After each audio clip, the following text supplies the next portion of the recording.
السلام علیکم نحمدہ و نصلی علی رسول الکریم۔ 3 بار درود شریف دربار مقدس سرکار عالم صلی اللہ علیہ وسلم بالبرانی۔ اللہم صلی علی سیدنا مولانا محمد وعلی آل سیدنا مولانا محمد بعدد من صلی اللہ وسلم علی سیدنا مولانا محمد وعلی آل سیدنا مولانا محمد بعدد من خاضه قوم۔ اللهم صل على سيدنا مولانا محمد وعلى آل سيدنا مولانا محمد كلما ذكره الذاكرون كلما غفل عن ذكر الغافلون وسلم تسليما كثيرا كثيرا۔ أعوذ بالله من الشيطان الرجيم، بسم الله الرحمن الرحيم۔ ورفعنا لك ذكرك۔ عزیزان محترم، آج ذکر کے تعلق سے گفتگو ہونی چاہیے تھی، مگر ذکر رسول بھی آج ہم کریں گے تو انشاءاللہ اللہ ہمارے کو بھی اپنے گھر کی زیارت کا موقع عطا فرما دے گا، اپنے محبوب کے گھر کی زیارت بھی ہمیں نصیب ہو جائے گی۔ ابھی جو شاید نعت پڑھی جا رہی تھی اس میں اقبال کا شعر تخلص کے ساتھ ہے، ہم کو جب بھی اجازت ملے، اجازت تو سبھی کو ہے، بس ہماری محبت میں کمی ہے۔ حضرت امام اعظم ابو حنیفہ رحمۃ اللہ علیہ اپنے گھوڑے پہ سوار ہوئے، حج کے لیے بغداد سے روانہ ہوئے۔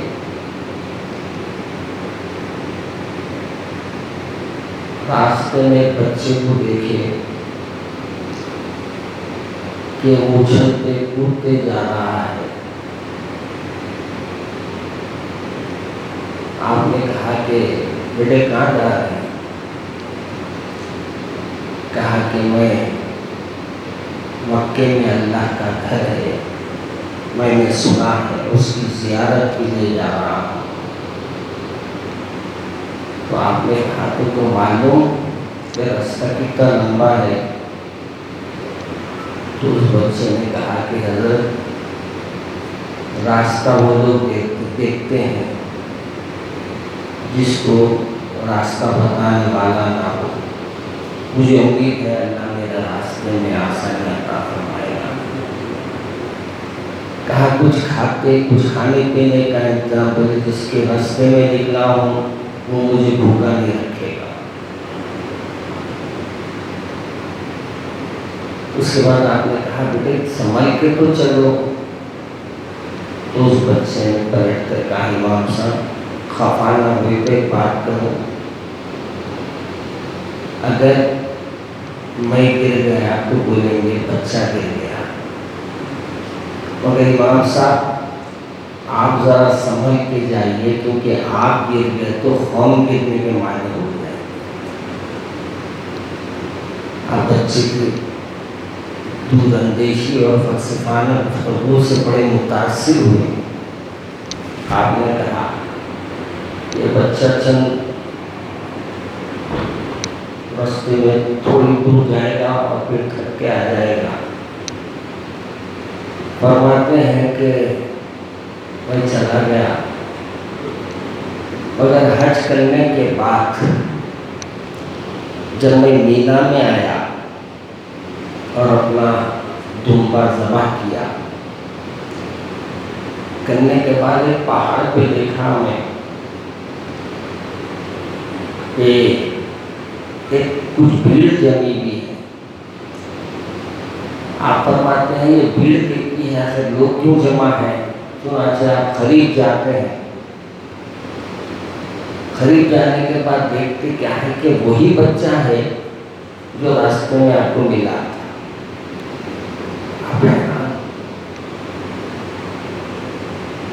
اور وہ بچہ بیٹھا ہوا ہے ایک پہاڑ پہ بیٹھ کے یہ کہہ رہا ہے زبان حال سے کہ اللہ، یہ جتنے لوگ آئے ہیں ان کے پاس پیسہ ہے، دولت ہے، یہ تیرے راہ میں قربانیاں دے رہے ہیں. امام صاحب فرماتے ہیں کہ میں نے محسوس کیا اور اس کے بعد اس بچے نے اپنی انگلی کو اپنے گلے پہ رکھ کر ایسا گھما دیا.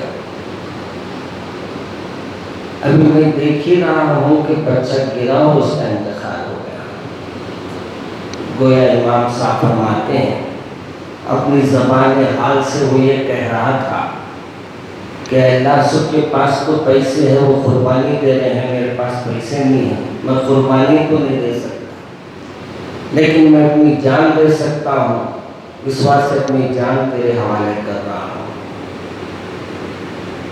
حضرت امام صاحب فرماتے ہیں کہ میں جب قریب جا کے دیکھا تو جس انگلی سے وہ تشدد کی انگلی سے اپنے گلے پہ اس نے انگلی پھیری، وہ انگلی جتنی جگہ پھیری تھی اتنی پوری جگہ نیلی ہو گئی، رنگ بدل دیا اس نے.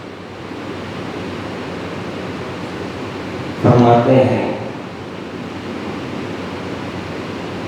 کہ اس کو ہم نہلانے کا انتظام کیے، غسل دینے کا انتظام کیے، مگر جب غسل دینے آئے تو بچے موجود تھے.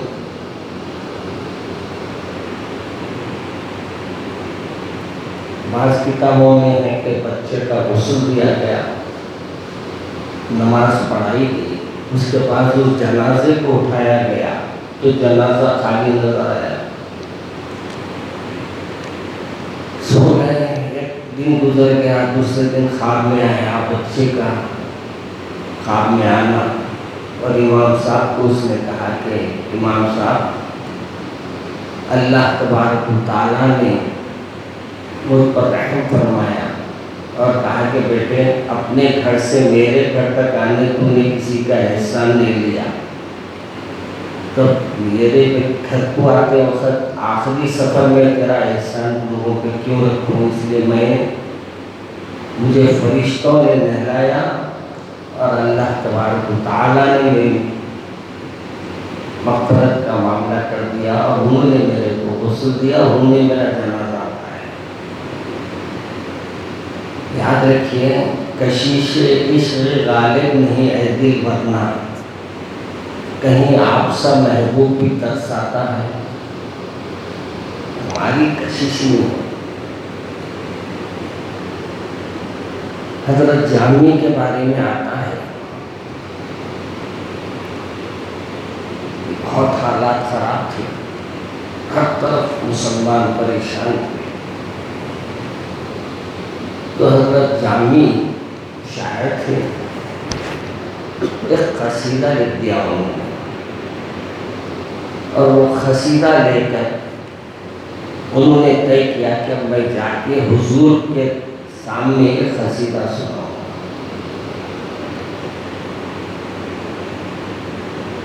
مگر جب مدینہ شریف پہنچے تو وہاں کے گورنر نے آپ کو رسول اکرم صلی اللہ علیہ وسلم خواب میں آئے، آ کے کہا فلاں شخص آ رہا ہے، اس کو میرے دربار میں آنے نہیں دینا. بادشاہ یا وزیر جو بھی تھا وہاں کا ذمہ دار، اس نے یہ سمجھا کہ رسول کی شان میں گستاخی کر رہا، شاید اس وقت سے سرکار نے اس کو منع کیا. انہوں نے لے جا کے قید خانے میں ڈال دیا.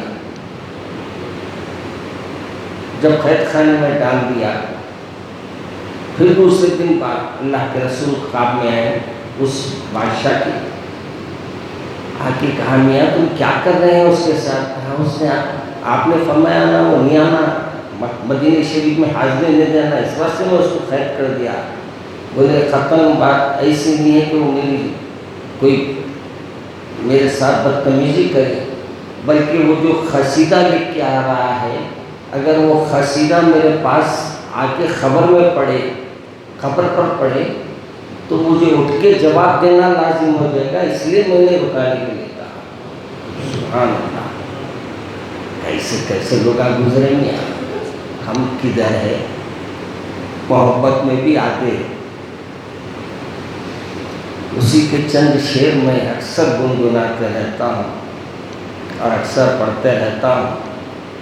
مسلم بے تاب ذرا ضبط آ، خواب میں ہے سرور عالم پناہ، پہلے یہاں صبح سے ادب شرط ہے، پیروی رسم عرب شرط ہے، شرط ہے ہر گام پر رکنا یہاں، فرض ہے انسان کو جھکنا یہاں۔ علماء نے کہا کہ 40 نمازیں اگر کوئی وہاں پڑھ لیتا ہے تو نمازی بن جاتا ہے، حضور کے دربار میں حاضر کا موقع مل جاتا ہے۔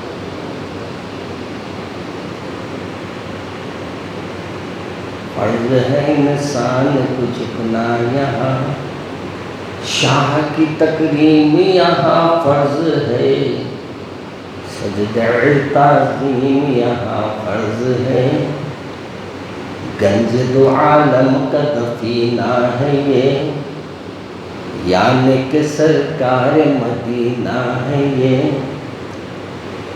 کر لے جو کرنی ہو تجھے التجا، مانگ لے جو مانگنی ہو یہ دعا۔ اب اس کے بعد جو شاعر کا ایک مزاج ہوتا ہے، اس نے جس انداز سے مخاطب کیا سرکار کو، کہہ رہا ہے اٹھیے کہ وہ وقت ہے باقی قلیل، ہم تو نہیں رہنے کے ہو کر ذلیل، ہم تو کلمہ پڑھنے والے یا رسول اللہ، ہم کیسے ذلیل ہو سکتے؟ جب آپ نہیں اٹھیں گے تو ہمارے لیے بہت مصیبت بن جائیں گی، میرے آقا اٹھیے۔ اے بسرا پردے اسرب بقا، خیز کے شک مشرق و مغرب تباہ، خبر میں سے آپ اٹھیے میرے آقا، جب آپ اٹھ جائیں گے نا، مشرق و مغرب کے جو حالات ہیں پورے کے پورے سمجھ جائیں گے۔ سبحان اللہ، جو مدینہ دیکھے ہیں اس نگاہ کے قربان، خواب میں بھی یہ منظر کب نصیب ہوتا ہے۔ میرے ابا جان نے ایک سلام لکھا تھا، آج وہ سلام بھی آپ کو سنانے کا ارادہ ہوا،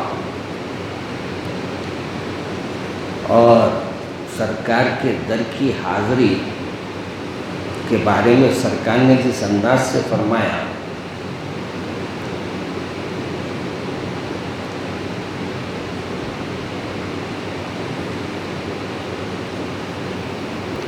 حضرت فرماتے ہیں سلام عرض کرنے مواجہ میں جانا، کبھی تو ندامت کے آنسو بہانا، کبھی جا کے پائی میں بیٹھ جانا، کبھی سبز گنبد پہ نظر جمانا، عبادت نہیں ہے تو پھر اور کیا ہے، نبی کے لیے جان و تن کا مچھلنا، فضائے مدینہ میں دل کا بہلنا، مدینے کی پرنور گلیوں میں چلنا، کبھی پاک جالی سے آنکھوں کا ملنا، یہ سعادت نہیں ہے تو پھر اور کیا ہے۔ آخری کے دو شعر بہت اہم ہیں، کہیں ہے، دیکھیے مدینہ شریف کا ایک نظارہ جو ابا جان نے کھینچا ہے اس کو غور فرمائیے، کہیں ہے عبادت، کہیں ہے ریاضت تلاوت، جدھر دیکھو ہے پاک لوگوں کی صورت، زباں پر درود نظروں میں حضرت، یہ جنت نہیں ہے تو پھر اور کیا ہے؟ ہر ایک سمت جب ہو گناہوں کی کثرت، فرائض کے درجے میں ہو جبکہ بدعت، ہوا و حوض بن گئی ہو شریعت، ہو ایسے میں گر کوئی پابند شریعت، کرامت نہیں ہے تو پھر اور کیا ہے؟ ابا جان نے اپنے بارے میں لکھا، کبھی واز کرنا، کبھی نعت پڑھنا، کبھی نعت پڑھنا، نبی کے بتائے ہوئے راہ پر چلنا، انہیں راضی عاقل بس اور شوق رکھنا، انہی سے رضائے الہی کا پانا، ہدایت نہیں ہے تو پھر اور کیا ہے؟ میرے عزیز دوستو، آپ بولیں گے آج حضرت یہ کیوں بولے؟ تو انہوں جب میں آ رہا تھا تو ہمارے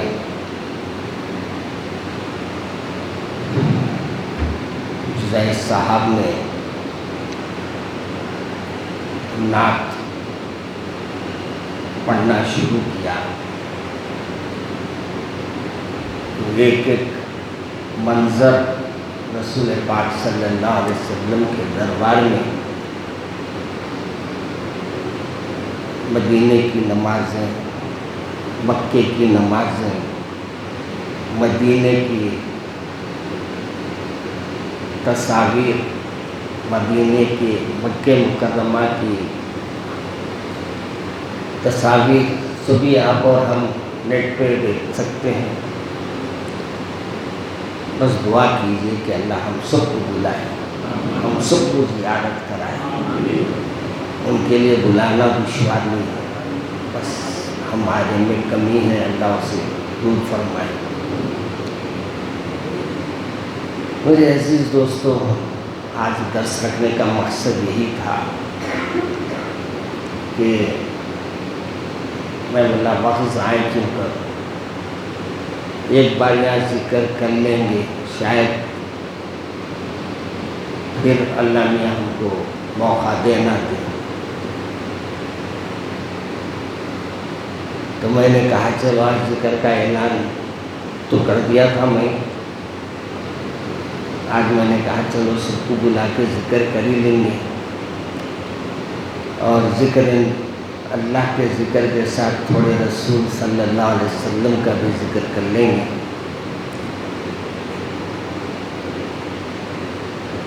آپ کی شریک حیات زوجہ محترمہ، آپ کی میری امی جان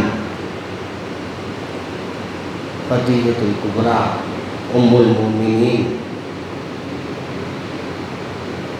کی 10 تاریخ کو رمضان کی وفات کا دن ہے۔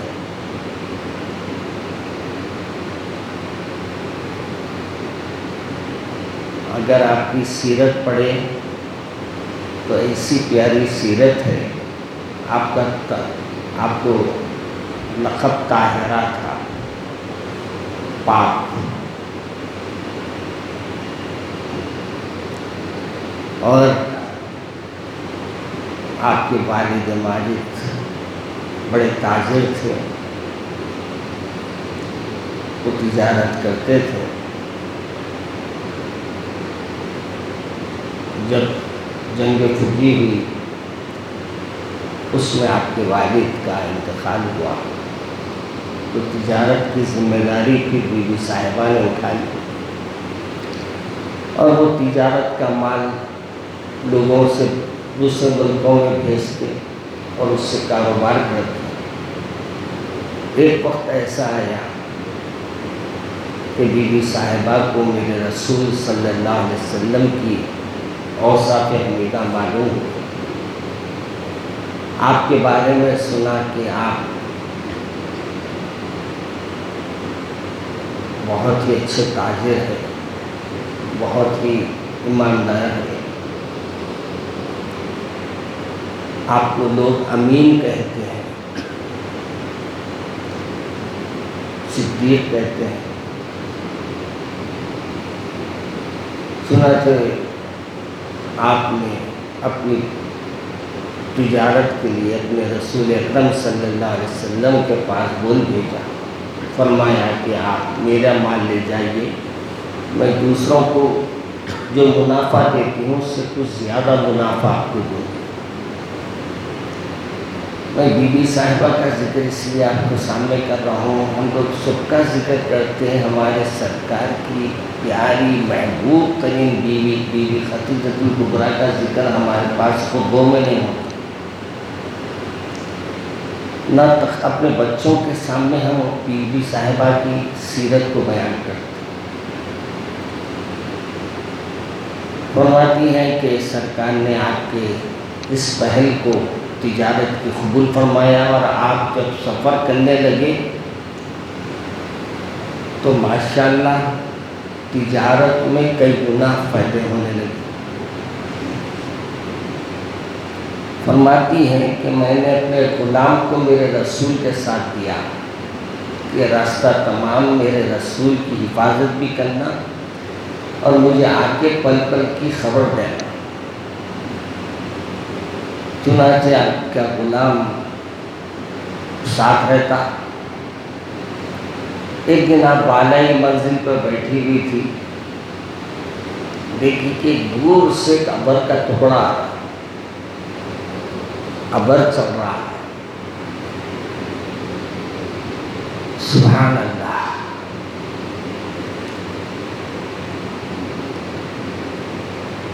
اس کے بعد آپ کی نظر پڑی تو دیکھی کوئی قافلہ بھی آ رہا ساتھ۔ جب قافلہ قریب آیا تو دیکھتی کیا ہے، جس پہ ابر کا سایہ ہے وہ کوئی اور نہیں، میرے اور آپ کے آقا حضرت محمد مصطفیٰ احمد مصطفیٰ صلی اللہ علیہ وسلم ہے۔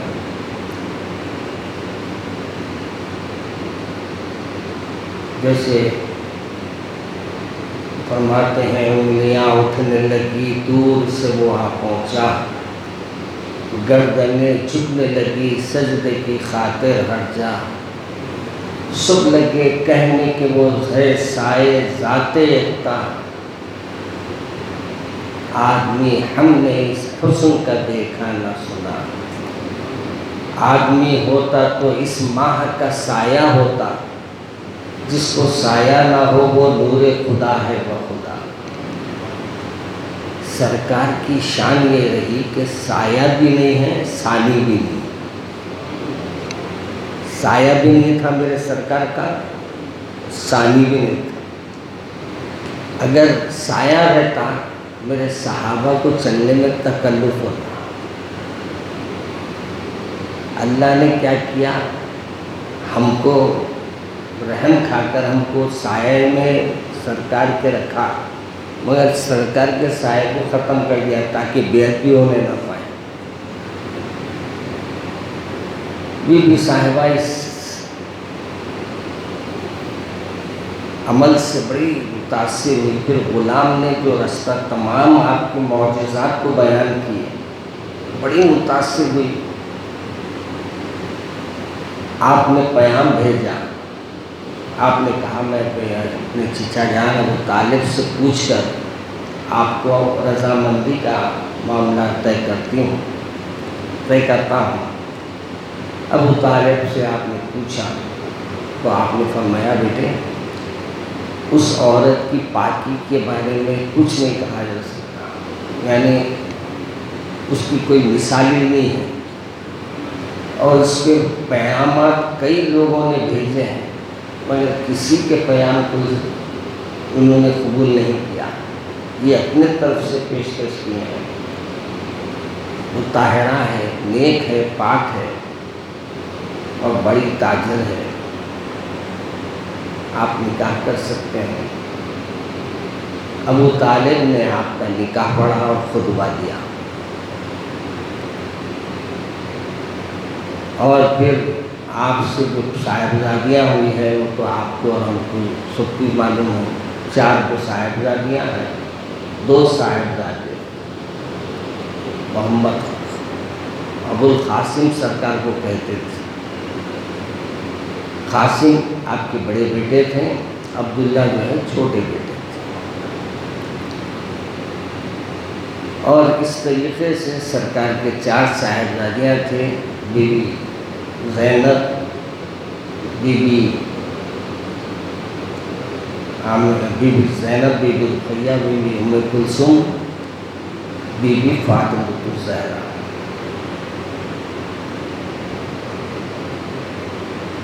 مختصر سی سیرت اس طرح سے بیان کر دیا کہ میرے رسول کے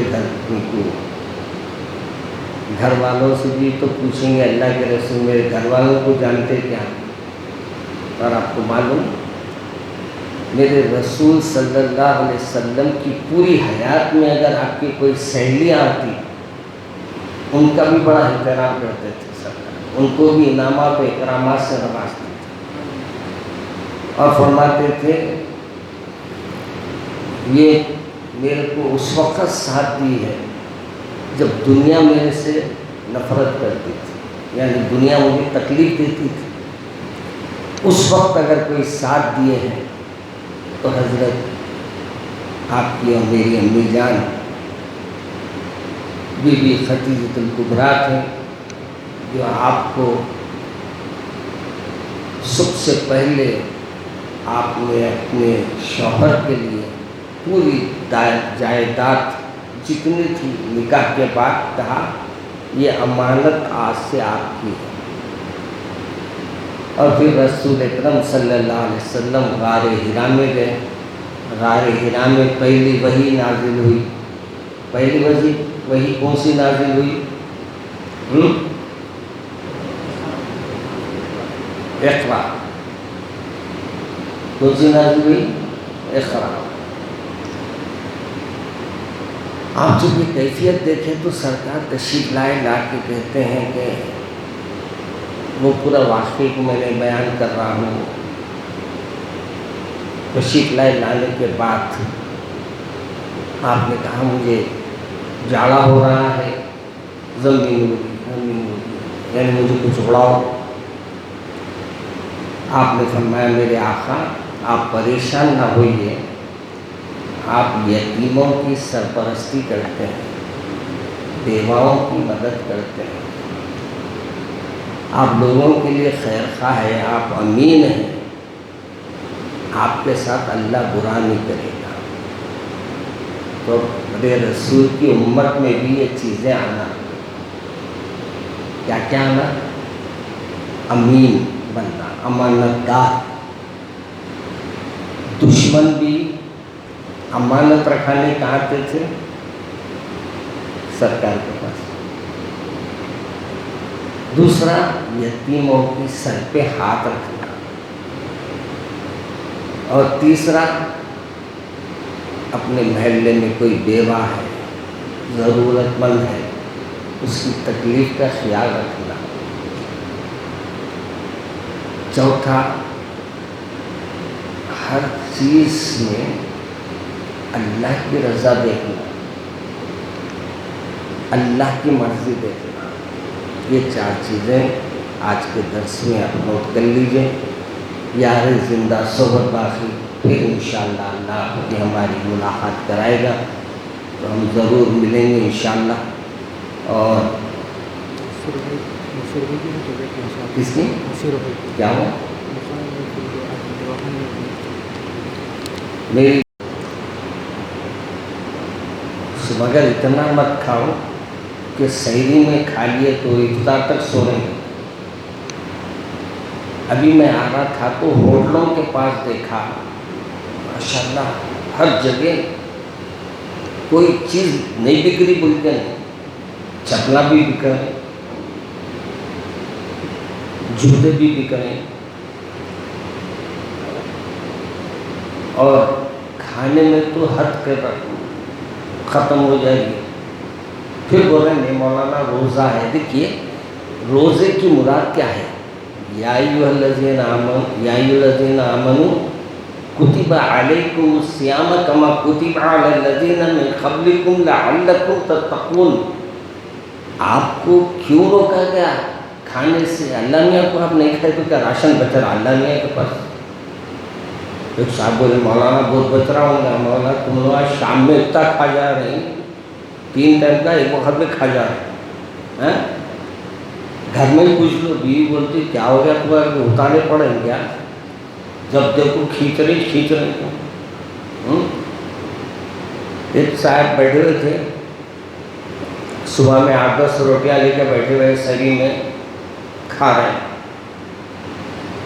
بولے حضرت 10 روٹیاں کھا رہے ہیں؟ بولے بھائی دن تمام بھوکے رہنا ہے، آپ کو کیا معلوم۔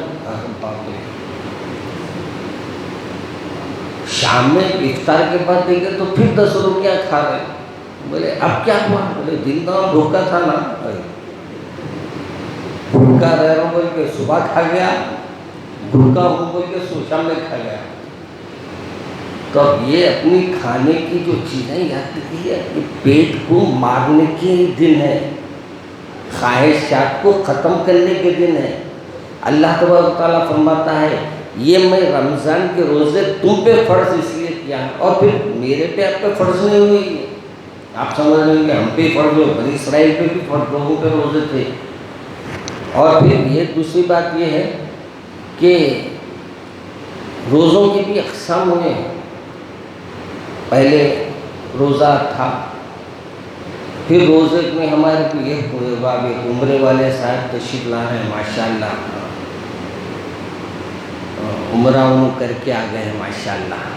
اللہ ان کے عمرے کو قبول فرمائے۔ ہم سب کے لیے دعا بھی کرے ہوں گے تو انشاءاللہ ہم سب کی بھی حاضری کا اللہ موقع عطا فرمائے گا۔ تو آج مولانا کی دعا کریں گے انشاءاللہ، تاکہ کافی تازی دعا میں اپن سب شریک ہو جائیں گے۔ تو عرض کر رہا تھا روزے پہلے بھی تھے، اس کے بعد روزوں میں یوم عاشورہ کا روزہ رہا، اور پھر روزوں میں بعض بزرگوں نے ایسا لکھا ہے کہ روزہ پہلے کا اور اب کا روزہ بہت بڑا فرق آ گیا تمہیں۔ پہلے کا روزہ کیا تھا معلوم؟ 1 ٹائم کھانا، مغرب کے بعد کھانا کھا لینا، اور کھانا کھائے کے بعد پھر روزہ شروع، تو 24 گھنٹے کا روزہ۔ کیا ہوتا تھا اپن رہ سکتے تھے۔ بعض علماء لکھتے ہیں کہ 24 گھنٹے کے روزے میں یہ ضروری تھا کہ اگر کوئی نیند لگ گئی اس کا روزہ شروع۔ 24 گھنٹے کے بعد کھانے کا ایک وقت ہے، اگر اس کے درمیان میں آپ سو گئے پھر دوسرا روزہ اسٹارٹ۔ تو اگر ایسے روزے رہے تو مولانا کہاں لکھتے تھے؟ یہاں تو ماشاءاللہ کھا کے پی کے روزہ رہ رہے، پھر دہی بڑے صاف، اڑے بڑے صاف، دال صاف، میدان صاف۔ مسجد کی افطاری میں پہلے لوگ بولتے تھے کماری، اب مسجد والے بول رہے ہیں اتنی افطاری آئی مولانا پورے کھائی کے بعد بھی بچ رہی۔ یہ اللہ کا فضل ہے، اللہ نے لوگوں کو۔ آج میں ایک جگہ گیا تھا، مسجد عالمگیری میں ہمارے نواز صاحب رہتے ہیں، اللہ نے ان کے نام کے لحاظ سے نوازا ہوا۔ روز ماشاءاللہ ہر افطار میں 1000-1500 آدمی مسجد میں کھانا کھاتے ہیں، افطار کرتے ہیں، پھر کھانے کا انتظام۔ پورا رمضان ماشاءاللہ افطار کا اہتمام۔ اور یاد رکھو جب اللہ کے لیے کچھ کرتے ہیں اللہ اس کا بدل بھی ضرور دیتا ہے۔ اللہ میں یہاں اس کی رضامندی مل جاتی، اس کی خوشی بھی مل جاتی، پیسوں سے بھی ملتا ہی نہیں، اس کی رضا مل گئی تو بھی بہت بڑی بات ہے، اس کی خوشی بھی مل گئی تو بھی بہت بڑی بات ہے۔ اللہ ان کو خوب نوازے، آمین بولے۔ ہمیشہ دعا میں آمین نہیں چھوڑنا،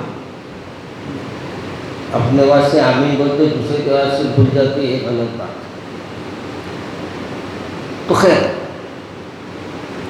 اب اللہ نے اس میں کیا فرما رہے ہیں؟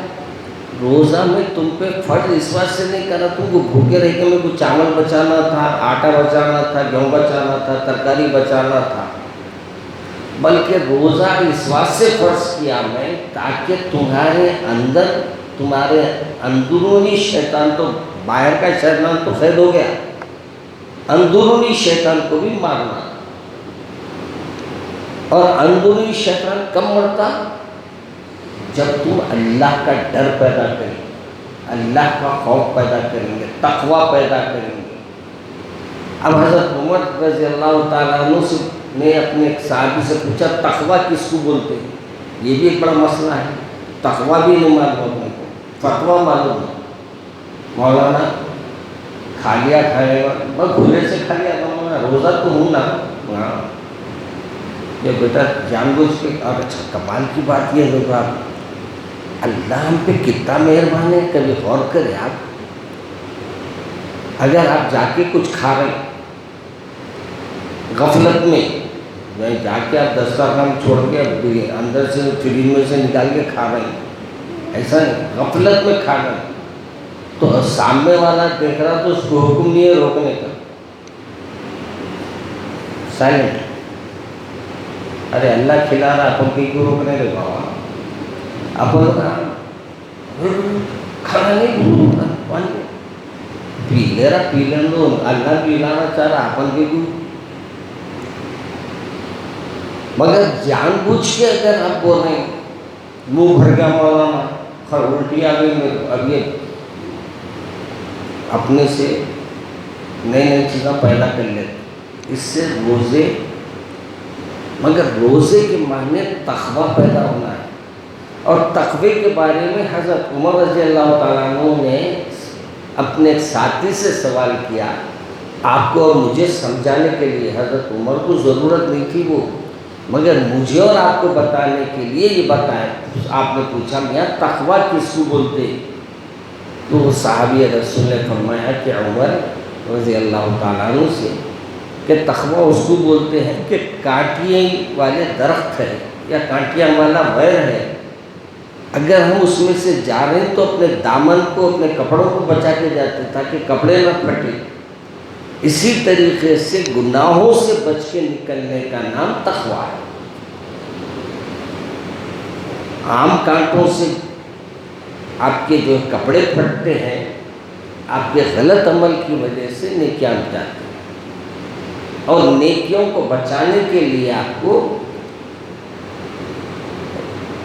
اور یاد رکھیے بھوکے آدمی کو اللہ بہت یاد آتا، یاد آتا نہیں، عصر کے بعد تو بہت یاد آتا. امام صاحب کا بستہ سیرن بھائی، امام صاحب افطاری ابھی تک نہیں آئی. امام صاحب آج افطاری آئی مگر وہ کیسے جمع نہ، افطاری پہ ہی رہتا ہوں میں عصر سے عشاء تک، نوجوان طبقہ زیادہ. اور اللہ نے آپ کو یہی ادائیں پسند آتی ہیں. دیکھو اس کو سامنے دیا میں نے نہیں کھا رہا، چولہے میں جا کے کھا کے تو پتہ چلتا. فجر کے بعد سب سو رہے ہیں، اپن جا کے چولہے میں بیٹھ کے دبا کے کچھ بھی کھا لیے، باہر منہ پوچھ کے آ گئے تو پتہ چلتا. مگر اللہ سے ڈر کے آدمی سب بستا ہے. یہاں آپ کو ایک بات کا سبق پڑھایا جا رہا ہے، اے لوگو تم جیسے رمضان میں اللہ سے ڈر کے اپنے پیٹ کی چاہت کو مارتے ہیں، خالی پیٹ رکھتے ہیں مگر پانی نہیں پیتے، عام دنوں میں بھی اپنے آپ کو گناہوں سے ایسے ہی بچاؤ. پورا معنی اور مطلب اس کا کیا ہے؟ تاکہ تم میں تقوی پیدا ہو. تقوی کس کو بولتے وہ بھی سمجھاتے ہیں. اب ہم فرض کیجئے پیٹ خالی رہیں گا تو تقوی یاد نہیں آنا. فجر سے لے کے عشاء سے کھانا، مغرب سے شروع کر رہے ہیں کھانا، فجر تک کھا رہے ہیں، اور فجر کے بعد جو سو رہے ہیں 4 بجے 3 بجے اٹھ رہے ہیں، اٹھ کے بولے مولانا میرا روزہ تو ہے نا. تھوڑا روزہ ہے اتنا کدھر جاتا؟ آپ مغرب میں اٹھ کے بھی صحیح افطار کر لیے تو روزہ ہے. مگر ہم لوگ کے روزوں میں ہم کیا کر رہے ہیں؟ نمازہ چھوڑ دیں،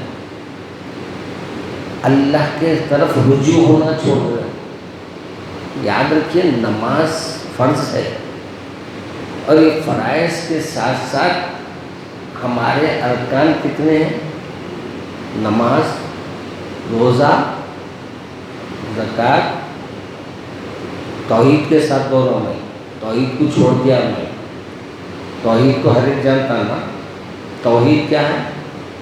اللہ کے سوا کوئی معبود، اور محمد صلی اللہ علیہ وسلم اس کے رسول ہیں، یہ پکا کرنا، یہ توحید ہے۔ پھر رمضان ہے، نماز ہے، نماز کے بغیر روزہ کوئی معنی نہیں رہتا۔ زکوٰۃ، زکوٰۃ مال کا میل ہے۔ روزہ آپ کے جسم کے اندر اللہ نے جو دیے ہیں نعمتیں، اس کا جو بدل ہے یہ روزہ۔ اور حج کیا ہے؟ دونوں چیزیں ہیں، اللہ مال بھی خرچہ رہا اور آپ کے جسم سے محنت بھی کرا، دونوں چیزوں کو اللہ تبارک و تعالیٰ نے آپ کے اور ہمارے لیے یہ عمل ضروری اور لازم قرار دیا۔ اور تیسری گزارش یہ ہے کہ رمضان میں زبان کی حفاظت، لڑائی ہو رہی ہے تو آپ خود نہ بول دینا بھائی میں نہیں لڑنا چاہتا، خدا السلام علیکم، ارے نہیں میں نہیں لڑنا چاہتا، آپ گالیاں دے رہے ہیں، اپنا وقت خراب کر رہے ہیں۔ یہ عمل آپ کو کرنا ہے، لڑائی سے پرہیز کرنا ہے، زبان سے پرہیز کرنا ہے، زبان کھانے سے نہیں، زبان چلانے سے پرہیز کرنا ہے۔ آپ بولیں گے مولانا زبان بھی نہیں کھانا کیا؟ کھاؤ اور زبان، اور کھاتے کھاتے ایک دو زبانہ میرے بھی بھیجا کرو برائے سال ثواب آتے۔ آپ بولو گا کیا کرتے ہیں، اچھی چیز کھا رہے ہیں تو مولانا بھی یاد نہیں کرتے، اور کب یاد کرتے کب چاچا لوگ یاد کر لیتے ہوں گے، یا ہفتے بھی یاد کر لیتے ہوں گے، ہفتے بھی یاد کر اتنی دور سے جانا، مولانا وہی بولیں گے الف لام میم ذالک الکتاب لا ریب فیہ، وہی بولیں گے مولانا، اس کی طرح اپن پڑھ کے بڈھے ہو گئے، پڑھے ترجمہ پڑھے گا بھی۔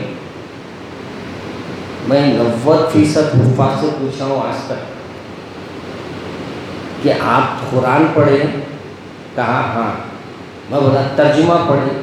کوئی اقرار نہیں کرا، کوئی میرے سامنے یقین نہیں بولا کہ میں پڑھا ہوں 2 پارے پڑھا ہوں، 4 پارے پڑھے، 6 پارے پڑھا ہوں، مگر کوئی ایک شخص ایسا نہیں ملا میرے کو۔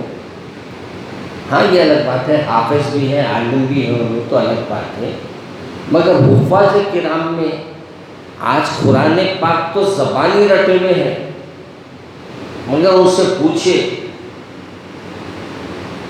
ترجمہ نہیں مانا۔